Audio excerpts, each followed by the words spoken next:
Hi, welcome to another episode of Food Myths Chronicles of Food with my friend Arun Gopal Menon. And this is not just another usual episode of Food Myths because this is our Onam episode, and of course, Onam is special.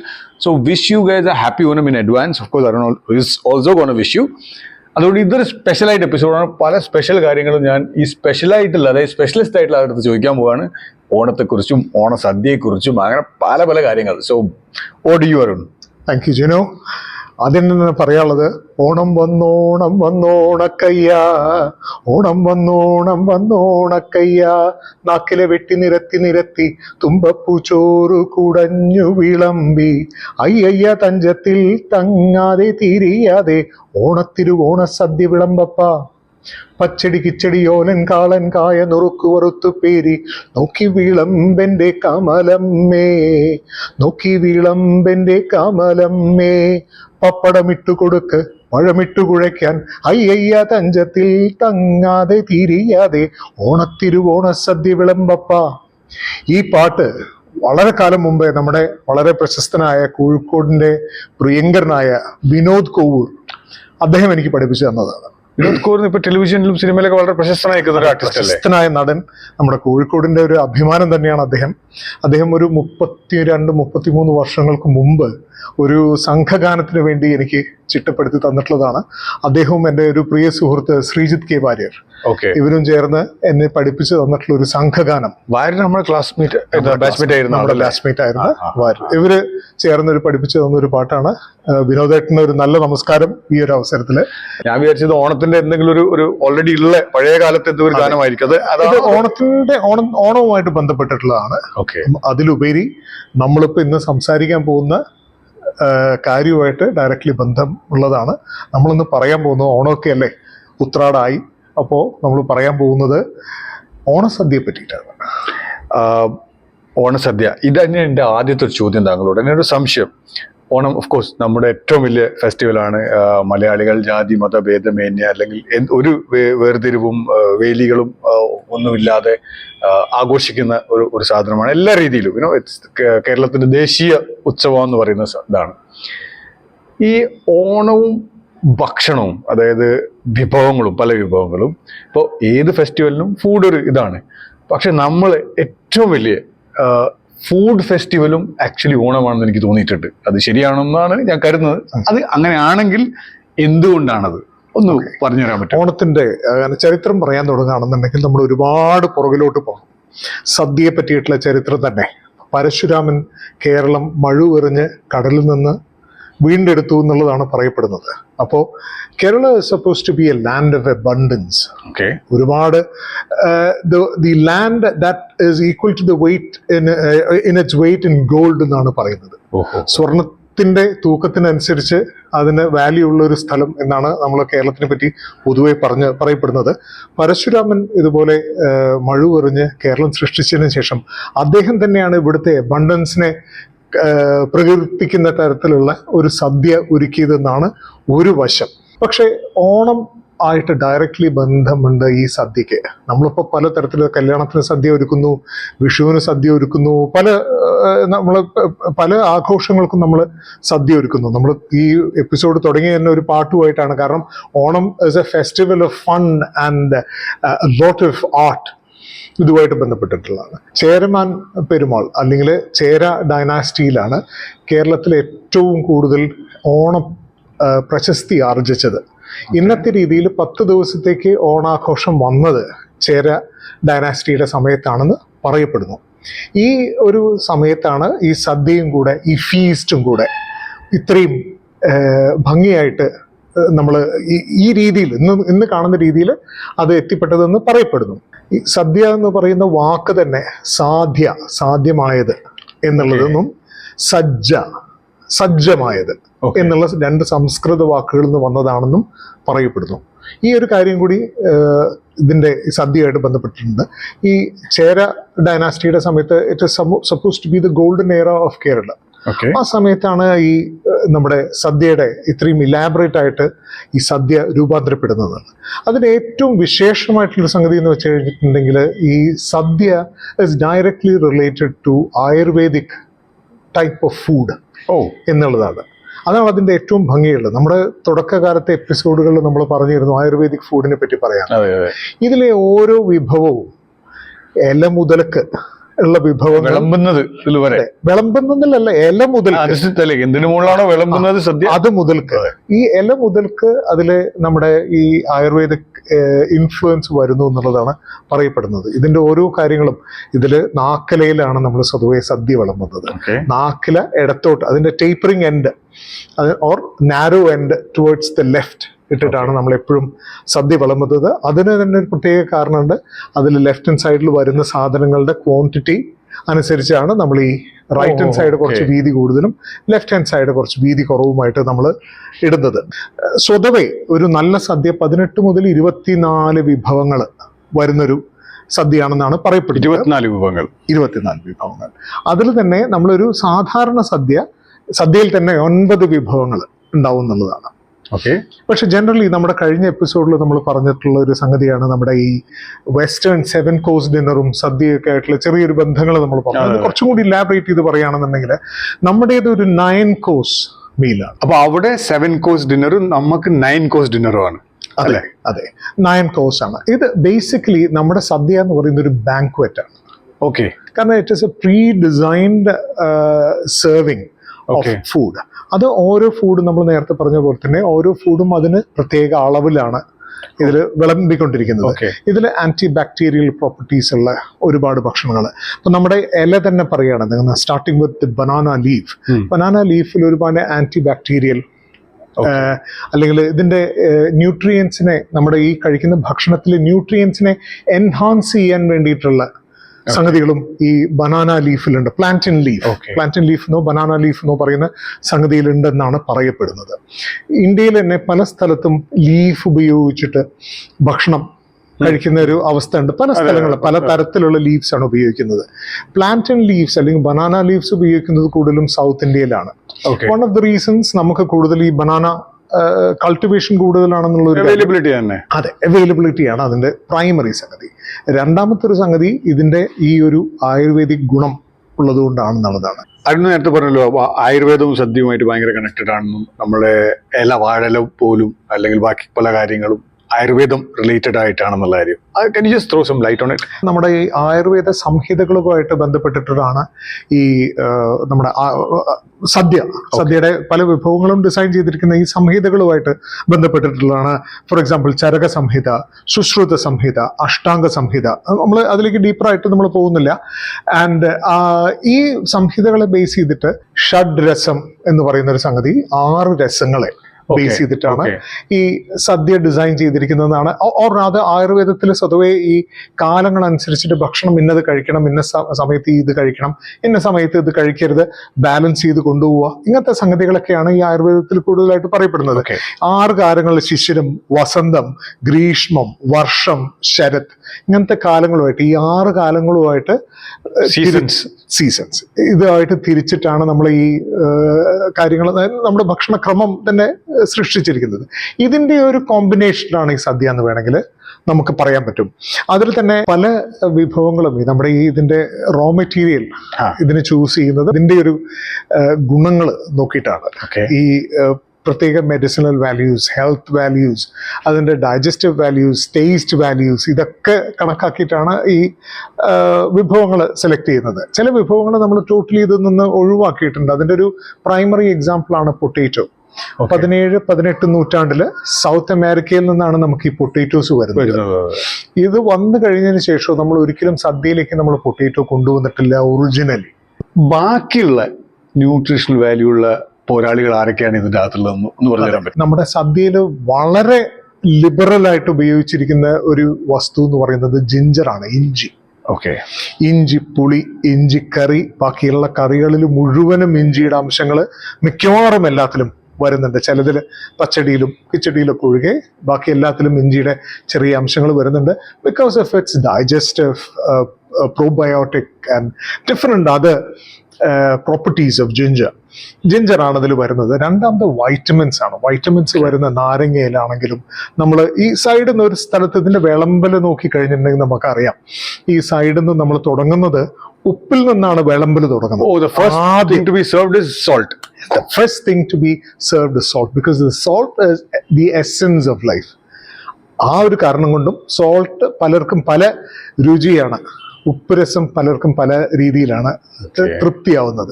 അതുകൊണ്ടാണ് ഇപ്പോൾ പല സ്ഥലങ്ങളിൽ പറയും ഞാൻ അവൻ്റെ കല്യാണത്തിന് ഉപ്പ് വിളമ്പിയിട്ടുണ്ട് എന്ന് പറഞ്ഞാൽ അതിൻ്റെ അർത്ഥം എന്താണെന്ന് വെച്ചാൽ ഐ വാസ് ദ ലീഡർ, ഈ വിളമ്പലിന് ഞാനായിരുന്നു മുന്നിൽ നിന്നിരുന്നത് എന്നുള്ളതാണ് അതിന്റെ അർത്ഥം. അവന്റെ ഉപ്പും ചോറും തിന്ന് വളർന്നവനാണ്. അത് വേറെ, ആ ഉപ്പും ചോറും വേറെ. അത് ഈ ഉപ്പിന്റെ ഒരു വാല്യൂ കൊണ്ട് നമ്മൾ പറയുന്ന സംഗതി. പക്ഷെ സദ്യയില് ഉപ്പ് ആദ്യം വിളമ്പുന്നത് അത് അതിന്റെ ഒരു പെക്യുലർ, അതുകൊണ്ടാണ് നമ്മൾ ഈ ഉപ്പ് ആദ്യം പോകുന്നത്, ഉപ്പുകാരനാണ്. പിന്നെ നമ്മൾ വിളമ്പുന്നത് നമ്മുടെ ശർക്കര വരട്ടി, പഴം നുറുക്ക്, അല്ലെങ്കിൽ നാലാക്കി വറുത്തത് എന്നൊക്കെ നമ്മൾ പറയുന്ന സംഗതി. അതുപോലെ കൊണ്ടാട്ടങ്ങൾ. ഇതാണ് അതിന്റെ ഓർഡർ. ഇതാണ് അതിന്റെ ഒരു ഓർഡർ. കൊണ്ടാട്ടങ്ങൾ സ്വതവേ നമ്മൾ ഓർഡർ വിളമ്പുന്നത്, ഇപ്പൊ കൊണ്ടാട്ടങ്ങളൊന്നും അധികം ഉണ്ടാവാറില്ല. ആകെ മുളക് കൊണ്ടാട്ടം മാത്രമാണ് ഇപ്പോ വിളമ്പുന്നത്. അല്ലാതെ നമ്മൾ വിളമ്പുന്ന കൊണ്ടാട്ടങ്ങൾ പയർ, ഏറ്റവും ഇമ്പോർട്ടൻ്റ് ആയിട്ടുള്ളത് കയപ്പയ്ക്ക. കയപ്പയ്ക്ക കൊണ്ടാട്ടം പണ്ട് എല്ലാ സദ്യകളിലും നമ്മൾ വിളമ്പിയിരുന്നു. പിന്നെ മാങ്ങ ഈ അച്ചാറിട്ടത് അല്ലെങ്കിൽ ഉപ്പിലിട്ടത്, നാരങ്ങ ഉപ്പിലിട്ടത്, പിന്നെ ഇഞ്ചിപ്പുളി അല്ലെങ്കിൽ പുളി ഇഞ്ചി എന്ന് പറയുന്ന സംഗതി. പിന്നെ അവിടുന്ന് അങ്ങോട്ട് പോകുമ്പോഴാണ് പിന്നെ നമുക്ക് തോരൻ, ഓലൻ, കാളൻ, അവിയൽ, ആ ഒരു ഓർഡറിലാണ് പോകുന്നത്. അപ്പൊ ഈ ഓർഡറിന് ഉപ്പ് ഒഴികെ ഉള്ള ഈ ഓർഡറിന്റെ എന്തെങ്കിലും സ്പെസിഫിക് റീസൺ ഉണ്ടോ? എന്താണ്? Can you just again throw more light onto it? നമ്മൾ ആദ്യം പറഞ്ഞതുപോലെ നമ്മൾ ഈ tapering side is towards the left. അപ്പൊ ഈ വോളിയം അനുസരിച്ചിട്ടാണ് ഈ ഓർഡർ പോകുന്നത്. ഇതൊന്നും അല്ലാതെ ഇതെല്ലാ കറികൾക്കും ഒരു സ്പെസിഫിക് ഇൻഗ്രീഡിയൻറ്റ്, ഇതിൽ പലതിലും നമുക്ക് ഒരേ ഇൻഗ്രീഡിയൻസും റോ മെറ്റീരിയലും വരുന്ന ഒരുപാട് കറികളുണ്ട്. പക്ഷെ ഇതിൽ വലിയൊരു സംഗതി എന്താണെന്ന് വെച്ച് കഴിഞ്ഞിട്ടുണ്ടെങ്കിൽ നമ്മൾ ഇതിന്റെ കഷ്ണങ്ങൾ ഓരോന്നിനും ഓരോ അളവാണ്. ഇപ്പൊ നമുക്ക് വെള്ളരിയാണെന്നുണ്ടെങ്കിൽ അല്ലെങ്കിൽ ഇളവനാണെന്നുണ്ടെങ്കിൽ പലതിനും പല അളവാണ്. ഇപ്പൊ ഇത് പറയുന്ന സമയത്ത് എനിക്ക് ഓർമ്മ വരുന്നത് എൻ്റെ വലിയച്ഛനെയാണ്, എൻ്റെ അച്ഛൻ്റെ ജ്യേഷ്ഠൻ. ഇദ്ദേഹം ഉച്ചയ്ക്ക് ഭക്ഷണത്തിന് സ്വതവേ വീട്ടിൽ സദ്യയൊന്നുമല്ല, സാധാരണ വീട്ടിലെ ഉച്ച ഭക്ഷണത്തിന്റെ സമയത്ത് ഭക്ഷണം പ്രിപ്പയർ ചെയ്യുന്നതിന് മുമ്പായിട്ടുള്ള സമയത്ത് ഇദ്ദേഹമാണ് കഷ്ണം നുറുക്കി കൊടുക്കുക. കഷ്ണം നുറുക്കുക എന്ന് പറയുന്ന ഒരു it was A job kind of thing. ഓരോ കറിക്ക് ഇപ്പൊ സാമ്പാറിന് നുറുക്കുന്ന കഷ്ണങ്ങൾ ഒരു വലുപ്പത്തില്, അവിയലിന് നുറുക്കുന്ന കഷ്ണങ്ങൾ ഒരു വലുപ്പത്തില്, മെഴുക്ക് പുരട്ടിക്ക് നുറുക്കുന്ന കഷ്ണങ്ങൾ ഒരു വലുപ്പത്തില്, ഓരോന്നിനും ഇദ്ദേഹം അത് വളരെ and he was very particular in that. അതില്ലാത്ത ഭക്ഷണം അദ്ദേഹം കഴിക്കുമായിരുന്നില്ല. അങ്ങനത്തെ ഒരു സ്പെസിഫിക് കണ്ടീഷനായിരുന്നു. അപ്പോൾ ഓരോ കഷ്ണം, ഇത് എന്തിനാന്ന് വെച്ചിട്ടുണ്ടെങ്കിൽ ഓരോ കഷ്ണത്തിൻ്റെയും വേവും, ആ ഓരോ ടൈപ്പ് ഓഫ് ഡിഷ് പ്രിപ്പയർ ചെയ്യുന്ന സമയത്ത് അത് ചൂടാവേണ്ട സമയം, അതിൻ്റെ ഉള്ളു വേവേണ്ട സമയം, അത് എണ്ണയിലോ വെള്ളത്തിലോ കിടന്ന് അതിൻ്റെ ഇൻസൈഡ് കുക്കിംഗ് എന്ന് പറയില്ലേ, ഇൻസൈഡ് ഔട്ട് കുക്കിംഗിൻ്റെ ടൈമും ഡിഫറെൻ്റ് ആണ് പല കറികൾക്കും. അതുകൊണ്ടാണ് ഓരോ കഷ്ണങ്ങളും ഓരോ വലുപ്പത്തിൽ ഓരോ കറിയിൽ വരുന്നത്. അപ്പൊ these are specifically designed in sadya. ശേഷം there are lots of maths and physics and science and medicine, നമ്മളെ ഈ സാധാരണ എന്ന് നമ്മൾ കരുതുന്ന എല്ലാ ഓണത്തിനും നമ്മൾ വാരി വെച്ച് കഴിക്കുന്ന സദ്യയിൽ. അതെ. അപ്പൊ വളരെയധികം ബ്രെയിൻസ് ഇതിന്റെ പിന്നിൽ പ്രവർത്തിച്ചു കാണുള്ളൂ ഒരു കാലഘട്ടത്തിൽ തന്നെ, എത്രയോ കാലം മുമ്പ് ആയിരിക്കാം. lot of science combined, like different branches of science combined. Absolutely. നമ്മൾ വളരെ സിമ്പിൾ ആയിട്ട് ഒരു സദ്യ എന്ന് പറയുന്ന ഒരു സാധനത്തിൽ so much of exciting things. അതെ, പണ്ട് നമ്മൾ എല്ലാവരും കൂടി വീട്ടിൽ നിന്ന് സദ്യ ഉണ്ടാക്കുന്നു, പിന്നെ ചെറിയ ചെറിയ സദ്യകളായി. ഇപ്പൊ നമ്മൾ ഓടിപ്പോയി ഒരു റെസ്റ്റോറൻറ്റ് പോകുന്നു, സദ്യയുടെ പാക്കറ്റ് വാങ്ങുന്നു, വരുന്നു, തുറക്കുന്നു, കഴിക്കുന്നു.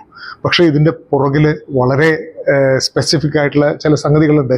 ഈ സദ്യ പണ്ട് വിളമ്പിയിരുന്നത് ജിനുവിന് അറിയാലോ, നിലത്തായിരുന്നു വിളമ്പിയിരുന്നത്. നമ്മൾ ഇരുന്ന് കഴിക്കായിരുന്നു ചെയ്ത. ഈ ഇരുന്ന് കഴിക്കുന്നതിൽ ഒരു കാര്യമുണ്ട്. ചമ്രം പടിഞ്ഞ് കാല് മടക്കി ചമ്രം പടിഞ്ഞ് നിലത്തിരുന്ന് കഴിക്കുന്നതിൽ apparently it increases your digestive process and increases your blood flow while you are eating. അതിനാണ് അത്രയും നമ്മൾ ഈ ചമ്രം പടിഞ്ഞ് നിലത്തിരുന്ന് കുനിഞ്ഞിരുന്ന് കഴിക്കേണ്ട ഒരു അവസ്ഥ ഉണ്ടായിരുന്നത്. അതുകൊണ്ടാണ് നമ്മുടെ ബ്ലഡ് ഫ്ലോ ഇൻക്രീസ് ചെയ്യാനും ഇതിന്റെ ഡൈജസ്റ്റീവ് പ്രോസസ്സ് എന്താ പറയുക, അതെ, ആക്സിലറേറ്റ് ചെയ്യാൻ കൂടിയാണ് നമ്മൾ ഈ സദ്യ ഇരുന്ന് കഴിക്കുന്നതെന്നാണ്. ഈ പ്രോസസ്സിൽ വരെ ശാസ്ത്രമുണ്ടെന്നാണ് താങ്കൾ പറയുന്നത്. അതെ, ഈ പ്രോസസ്സിൽ വരെ എന്ന് മാത്രമല്ല, ഈ കുടിക്കുന്ന വെള്ളത്തിലും ശാസ്ത്രമുണ്ട്. ഒന്നുകിൽ ജീരക വെള്ളം, ഇതാണ് ഈ സദ്യയുടെ കൂടെ കുടിക്കുന്ന വെള്ളം എന്ന് പറയുന്നത്, അല്ലെങ്കിൽ നമ്മൾ ഈ പറയുന്ന മാതിരി ഈ കരിങ്ങാലി വെള്ളം എന്നൊക്കെ പറയുന്ന ഈ ജീരക വെള്ളം, ചുക്ക് വെള്ളം എന്നൊക്കെ പറയുന്ന വെള്ളങ്ങളാണ് ഇതിന്റെ കൂടെ കുടിക്കാൻ കൊടുക്കുന്നത്. പല സ്ഥലത്തും ഇപ്പൊ ചെയ്യുന്നത് പോലെ കഞ്ഞിവെള്ളം കുടിക്കുക എന്ന് പറയുന്ന ഒരു സംഗതി ഇതിലില്ലായിരുന്നു. കഞ്ഞിവെള്ളം പല സ്ഥലത്തും ഇപ്പൊ ഊണിന്റെ കൂടെ കഞ്ഞിവെള്ളം കൊടുക്കുന്ന, കഞ്ഞി നമ്മുടെ ചോറ് വാർക്കുന്ന കഞ്ഞിവെള്ളം കൊടുക്കുന്ന ഒരു അവസ്ഥ ഉണ്ട്. കഞ്ഞിവെള്ളം എന്ത് പറ്റുമെന്ന് വെച്ചാൽ it is full of starch. അപ്പൊ അത് നമ്മുടെ ഡൈജസ്റ്റീവ് പ്രോസസ്സിനെ ഒന്ന് സ്ലോ ഡൗൺ ചെയ്യുകയാണ് ചെയ്യുന്നത്. അപ്പൊ അതുകൊണ്ട് ഈ തരത്തിലുള്ള സദ്യയിൽ സ്വതവേ നമ്മൾ കഞ്ഞിവെള്ളം ഒരിക്കലും കൊടുക്കാറില്ല. പക്ഷെ ജീരകവെള്ളം പോലത്തെ വെള്ളങ്ങളിൽ വരെ നമുക്കൊരു സ്പെസിഫിക്സ് ഉണ്ടായിരുന്നു. അപ്പോ ഇരിക്കുന്നതിലും നമ്മൾ കഴിക്കുന്നതിലും ഒക്കെ ശാസ്ത്രമുണ്ട് അല്ലേ? ഇതിലെല്ലാത്തിലും ശാസ്ത്രം ഉണ്ടെന്നുള്ളത് മാത്രമല്ല, നമുക്ക് ഈ ഒരു വളരെ ഇമ്പോർട്ടൻ്റ് ആയിട്ടുള്ള സംഗതി അറിയേണ്ടത് എന്താണെന്ന് വെച്ച് കഴിഞ്ഞിട്ടുണ്ടെങ്കിൽ, കേരളം എന്ന് പറയുന്നത് കേരത്തിന്റെ നാട്, നാളികേരത്തിന്റെ നാട്, തേങ്ങയുടെ നാട്, ഒരുപാട് വെളിച്ചെണ്ണ കിട്ടുന്ന ഒരു സ്ഥലം ആണ്. എന്നാലും വളരെ അധികം വെളിച്ചെണ്ണ നമ്മൾ ഉപയോഗിക്കുന്നില്ല എന്നുള്ളതാണ് ആദ്യത്തെ സംഗതി. എല്ലാത്തിലും മിക്കവാറും എല്ലാ വിഭവങ്ങളിലും നമ്മൾ വെളിച്ചെണ്ണ താളിക്കുകയോ അല്ലെങ്കിൽ വറവിടുകയോ മാത്രമേ ചെയ്യുന്നുള്ളൂ. അതിൽ ഡീപ് ഫ്രൈ ചെയ്യുന്നത് നമ്മളെ ചില ഫ്രൈഡ് ഐറ്റംസ് മാത്രമേ, ഇപ്പൊ ഈ ശർക്കര പുരട്ടി അല്ലെങ്കിൽ നമ്മുടെ എന്താണ് പറയുക, പഴം നുറുക്ക്, നാലാക്കി വറുത്തത്, പപ്പടം, അങ്ങനെ വളരെ കുറച്ച് കൊണ്ടാട്ടം, ഇത്രയും സംഗതികൾ മാത്രമേ ഡീപ് ഫ്രൈ ഇതിനകത്തുള്ളൂ. അതിൻ്റെ ഒരു മെയിൻ റീസൺ എന്താണെന്ന് വെച്ച് കഴിഞ്ഞിട്ടുണ്ടെങ്കിൽ, you can not heat coconut oil over a certain temperature. It loses its nutritional value. അവിടെയും ശാസ്ത്രം. അതുകൊണ്ടാണ് അധികം ഒരുപാട് കോക്കനട്ട് ഓയിൽ ഹീറ്റ് ചെയ്ത് ഒരുപാട് ഈ വിഭവങ്ങളിൽ ചേർക്കാത്തത്. പച്ചക്കായി ചേർക്കുന്ന ചില വിഭവങ്ങളുണ്ട്, പക്ഷെ ഇത് ഹീറ്റ് ചെയ്ത് ചേർക്കുന്ന വിഭവങ്ങൾ വളരെ കുറവാണ്. അവർ ഉപയോഗിക്കുകയാണെങ്കിൽ തന്നെ ഈ നമ്മൾ എന്താണ് വറവിടുന്ന രീതിയിൽ മാത്രമേ നമ്മളത് ഉപയോഗിക്കാറുള്ളൂ. പിന്നെ നമുക്ക് ഈ സ്പൈസസ്, കേരളത്തിൽ നമ്മൾ തുടക്കത്തിൽ പറഞ്ഞു, നമ്മൾ പുറം നാട്ടിൽ നിന്ന്, അറേബ്യയിൽ നിന്ന്, യൂറോപ്പിൽ നിന്നൊക്കെ ആളുകൾ ഇന്ത്യയിലേക്ക് വന്നത് നമ്മുടെ സ്പൈസസ് നോക്കിയിട്ടാണ് അല്ലെ? പലതരത്തിലുള്ള സ്പൈസസ്, സിനമൺ, ക്ലോവ്, പെപ്പർ വേറെ തന്നെ. പക്ഷെ അതല്ലാതെ വരുന്ന സ്പൈസസ്, നമുക്ക് ഈ സിനമൺ ആയിട്ടുള്ള പല രീതിയിലുള്ള സ്പൈസസ്, ഈ സ്പൈസസ് ഒന്നും തന്നെ നമ്മുടെ സദ്യയിൽ ഉപയോഗിക്കുന്നില്ല എന്നുള്ളതാണ്. ഞാൻ ചിന്തിച്ചിട്ടില്ല അങ്ങനത്തെ ഒരു സാധനത്തെ പറ്റിയിട്ട്. ഇങ്ങനെ ഒരു സംഗതി നമ്മുടെ സദ്യയിൽ ഉപയോഗിക്കുന്നതില്ല. കാരണം ഒന്നുമില്ല. ഇതിലാകെ നമുക്ക് ഉപയോഗിക്കുന്ന ginger, dried ginger and pepper, ഇത്രയും സംഗതികൾ മാത്രമേ നമ്മൾ ഈ സദ്യയിൽ ഉപയോഗിക്കുന്നുള്ളൂ. ആൻഡ് വെരി സ്പെസിഫിക്കലി കാർഡമം മാത്രമാണ് നമ്മൾ സദ്യയിൽ ഉപയോഗിക്കുന്നത്. ആൻഡ് ദാറ്റ് ടു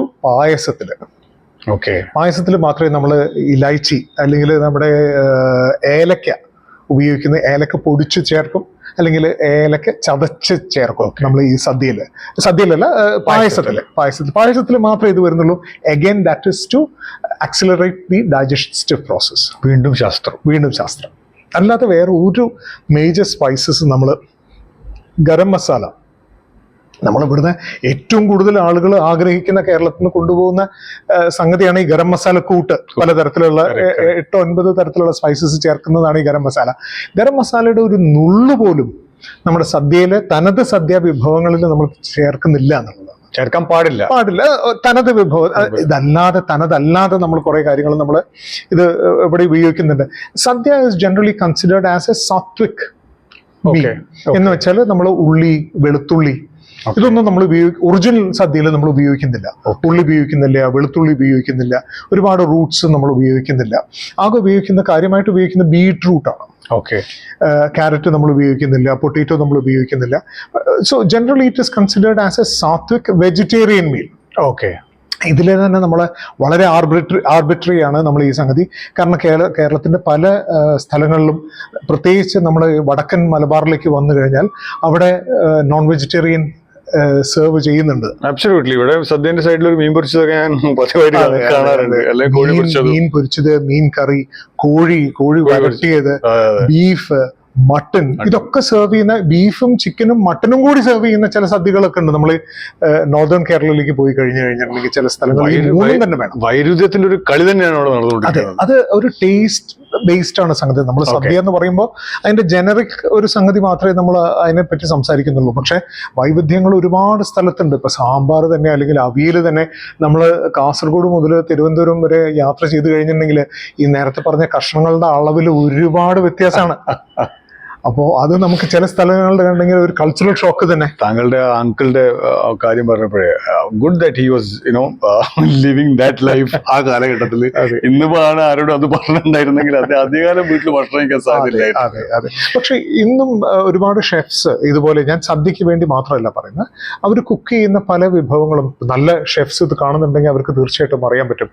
പലതിനും നമ്മളിപ്പോൾ അണിയൻ എടുക്കുകയാണെന്നുണ്ടെങ്കിൽ onion either chopped or diced or julienne or different cuts of സംഗതികൾ ഈ ഇതിൽ വരുന്നുണ്ട്, നമ്മുടെ വെജിറ്റബിൾസിൽ വരുന്നുണ്ട്. ഇപ്പോൾ ക്യാരറ്റ് ആണെങ്കിലും ശരി, തക്കാളി ആണെങ്കിലും ശരി, ഇതിന് ഡിഫറെന്റ് കട്ട്സ് ഉണ്ട്. നമുക്ക് ഈ കട്ട്സ് ഓഫ് വെജിറ്റബിൾസ് എന്ന് പറയുന്ന ഒരു സബ്ജക്റ്റ് തന്നെയാണ്, ക്യുലിനറി ആർട്ടിൽ വരുന്ന ഒരു സബ്ജക്റ്റ് തന്നെയാണ്. അപ്പൊ അത് പല വിഭവങ്ങൾക്കും പല രീതിയിൽ കട്ട് ചെയ്യുക, അതിന് ആ ടേസ്റ്റ് എൻഹാൻസ്മെന്റ് എന്നാലേ കിട്ടുള്ളൂ. കറക്റ്റ് ആയിട്ട് കുക്ക് ആവണം അല്ലേ? അതെ അതെ, ബ്ലെൻഡ് ചെയ്ത് പോകണം, അതിന്റെ ഫ്ലേവർ വരണം. ചിലതിന് ഫ്ലേവർ ഒരു അണ്ടർലൈനിങ് ഫ്ലേവറേ പാടുള്ളൂ, ചിലതിന് ഓവർലേയിങ് ഫ്ലേവർ വേണം, ഡോമിനന്റ് ഫ്ലേവർ വേണം. അപ്പൊ അതിനനുസരിച്ച് നമ്മൾ അതിന്റെ കഷ്ണങ്ങളുടെ വലുപ്പം ചെറുപ്പം മാറി മാറി. ഇതൊരു സയൻസിലുപരി സയൻസും ആണ്, ഇതൊരു ആർട്ട് ഫോം ആണ്. It is an absolute art. It's an absolute art. അതുകൊണ്ടാണ് നമുക്ക് എല്ലാവർക്കും നല്ല, thanks to the chefs around the world, എല്ലാവർക്കും ഒന്നും ഷെഫ് ആവാൻ പറ്റില്ല. ഈവൻ ദോ നമുക്ക് ഇതിൻ്റെയൊക്കെ ശാസ്ത്രീയ വശങ്ങളും കാര്യങ്ങളും അറിയാമെങ്കിലും നമുക്ക് എന്നെയൊക്കെ ഞാനൊക്കെ one of the biggest examples. എനിക്കൊരു ചായ ഇട്ട് പോലും കുടിച്ചു കഴിഞ്ഞാൽ ആ ചായ വായിൽ വെക്കാൻ കൊള്ളാത്ത രീതിയിലുള്ള ഒരു കുക്കാണ് ഞാൻ. അപ്പോൾ എല്ലാവർക്കും ഇതിന്റെ ഒരു ആർട്ട് കിട്ടിക്കൊള്ളുന്നത്. So you need to be an artist, you need to have specific interest in cooking. എന്നാൽ മാത്രമേ നമുക്കൊരു മുന്നോട്ട് കൊണ്ടുപോകാൻ പറ്റുള്ളൂ. ചിലതിൽ ഒരു അണ്ടർലൈൻ ഒരു ടേസ്റ്റ് മാത്രമേ പാടുള്ളൂ. മറ്റൊരു ഡാഷ് ഓഫ് വേറെ ഒന്നിൽ കുറച്ച് കൂടുതൽ അതിലേക്ക് കയറി പാടും. ശരിക്കും ഒരു ആർട്ട് തന്നെയാണല്ലേ? It is N artists work. എത്ര എങ്ങനെ ഏതൊക്കെ പോയാലും അതിന്റെ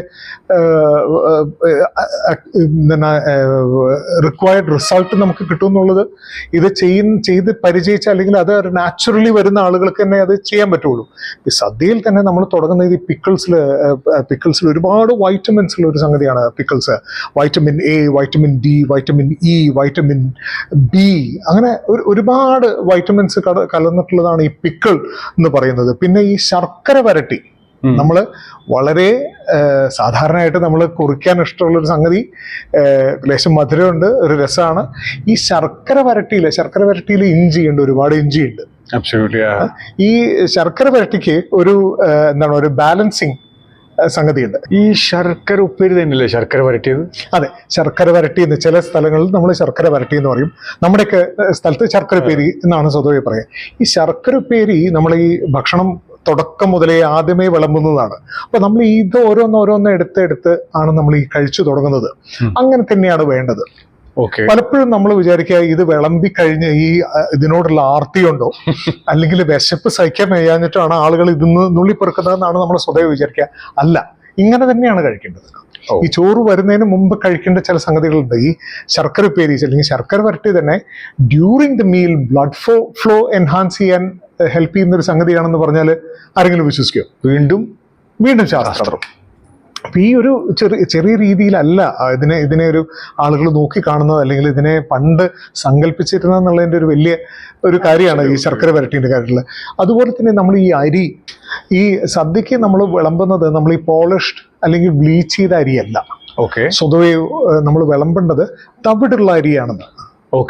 നമ്മുടെ ഈ മട്ടയരി സെർവ് ചെയ്യുക. അത് കാരണം എന്ന് വെച്ചാൽ ഇതിന്റെ തവിട് വല്ലാതെ അതിനെ നമ്മുടെ ഡൈജസ്റ്റീവ് പ്രോസസ്സിനെ ഹെൽപ്പ് ചെയ്യും, നമ്മുടെ ഹെൽത്തിനെ ഹെൽപ്പ് ചെയ്യും. അതുപോലെ ഫൈബർ ഇൻടേക്ക് എന്നുള്ള രീതിയിലൊക്കെ പല ഹെൽപ്പും നമുക്ക് ചെയ്യുമെന്നാണ് പറയപ്പെടുന്നത്. ഇതിൻ്റെ ശാസ്ത്രീയമായിട്ട് ഈ പറയുന്നത് ഒന്നും ശാസ്ത്രീയമായിട്ട് നമുക്കിതിന് ഒരു സബ്സ്റ്റാൻഷിയേഷൻ കൊടുക്കാൻ പറ്റുമോ എന്ന് ചോദിച്ചാൽ നമുക്ക് പറയാൻ പറ്റില്ല. പക്ഷെ ഇതെല്ലാം ആളുകൾ പഴമക്കാർ നമുക്ക് അറിഞ്ഞിട്ടുള്ള ഒരു history, methodology, local science, local knowledge, ഇതൊക്കെ ബേസ് ചെയ്തിട്ടാണ് സംഗതികൾ പറയുന്നത്. പക്ഷെ ഈ തവിടുള്ള പോളിഷ് ചെയ്യാത്ത ഈ ചുവന്ന കളറുള്ള അരിയാണ് സ്വതവേ നമ്മൾ ഈ സദ്യക്ക് ഉപയോഗിക്കുന്നത്. സദ്യക്ക് അരി വല്ലാതെ വേവിക്കില്ല. ഓക്കെ. നമ്മളിങ്ങനെ കുഴഞ്ഞ രീതിയിൽ ഒട്ടിപ്പിടിക്കുന്ന രീതിയിൽ സദ്യക്ക് സ്വതവേ അരി നമ്മൾ വേവിക്കാറില്ല. പിന്നെ ഉള്ളത് ഈ കോസ്, നമ്മൾ ഈ എങ്ങനെ ഇത് കഴിക്കണം. നമ്മൾ വരുന്നു, നമ്മൾ ഓരോ ശർക്കര വരട്ടി എടുത്ത് കഴിക്കുന്നു, ഓരോ നമ്മുടെ ഈ നാലാക്കി വറുത്തതെടുത്ത് കഴിക്കുന്നു, ഒന്ന് അച്ചാറൊന്ന് തൊട്ട് നക്കുന്നു. നമ്മുടെ ടേസ്റ്റ് എൻഹാൻസ് ചെയ്യും, അത് ഇൻസ്റ്റിഗേറ്റ് ചെയ്യും, നമ്മുടെ നാവിൻ്റെ രുചി മുകുളങ്ങളെ തൊട്ടുണർത്തും. നമ്മൾ കാവ്യാത്മകമായിട്ട് പറഞ്ഞു കഴിഞ്ഞിട്ടുണ്ടെങ്കിൽ നമ്മുടെ ആ ഒരു ആപ്പിറ്റൈറ്റിനെ അത് എൻഹാൻസ് ചെയ്യും. എന്നിട്ട് ചോറ് വിളമ്പിയതിന് ശേഷം ആദ്യം വിളമ്പുന്നത്, ഇപ്പൊ കൊണ്ടുവന്ന് സാമ്പാർ കൊണ്ടുവന്ന് വിളമ്പാണ് ചെയ്യുന്നത്, അങ്ങനെയല്ല സ്വതവേ. ആദ്യം വിളമ്പുന്നത് നെയ്യാണ്. നെയ്യും പരിപ്പും കൂടി ഒരു സൈഡിൽ വിളമ്പിക്കഴിഞ്ഞ് അത് കുറച്ച് ചോറ് കൂട്ടി ഇത്തിരി പപ്പടവും കൂട്ടിയിട്ടാണ് നമ്മൾ ഈ ആദ്യം ചോറ് ഉണ്ണാൻ തുടങ്ങുന്നത്. ആദ്യം അങ്ങനെയാണ് നമ്മുടെ മെയിൻ കോഴ്സിലേക്ക് നമ്മൾ കടന്നു. അപ്പോഴത്തേക്ക് നമ്മുടെ ആദ്യത്തെ കോഴ്സുകളൊക്കെ ഓരോന്നോരോന്നായിട്ട് തുടങ്ങി നമ്മൾ ഈ മെയിൻ കോഴ്സിൽ, ആ കോഴ്സിന്റെ ചെറിയ ഡീറ്റെയിൽസ് നമുക്ക് പറയാം. അപ്പൊ മെയിൻ കോഴ്സിലേക്ക് നമ്മൾ കിടക്കുന്ന സമയത്ത് നമ്മുടെ ഈ ഗീക്ക് ഒരു പെക്യുലിയാരിറ്റി ഉണ്ട്. ഇത് എന്താണ് പറയാ, ഈ എസെൻഷ്യൽ വൈറ്റമിൻസ് ഒരുപാടുള്ളൊരു സംഗതിയാണ് ഈ ഗീ എന്ന് പറയുന്നത്. അപ്പൊ ഈ ഗീയും അതിൻ്റെ കൂടെ പരിപ്പ്, പൾസസിന് അതിൻ്റെതായിട്ടുള്ള പെക്യുലിയാരിറ്റി ഉണ്ട്, റൈസ്, പിന്നെ പപ്പടം. ഈ പപ്പടത്തിനും ചില പ്രത്യേകതകളുണ്ട്. ഈ പപ്പടം ഈ എന്താണ് ഇതിന് പറയുക, നമ്മൾ ഈ പുതിയ ഭാഷയിൽ പറയുകയാണെങ്കിൽ ഗ്ലൂട്ടൻ ഫ്രീ. നമ്മൾ ഈ ഗ്ലൂട്ടൻ ഫ്രീ ഫുഡ് എന്നൊക്കെ ഒരുപാട് നമ്മൾ കഴിഞ്ഞ എപ്പിസോഡിൽ സംസാരിച്ചിട്ടുണ്ട്. അതെ, ഈ pappadam was one of the finest examples of gluten free food in Kerala, നമ്മുടെ സദ്യയില്. അപ്പൊ ഇതൊക്കെ കൂടി വരുന്ന ഒരു സംഗതിയാണ് നമ്മുടെ ഈ സദ്യ എന്ന് പറയുന്നത്.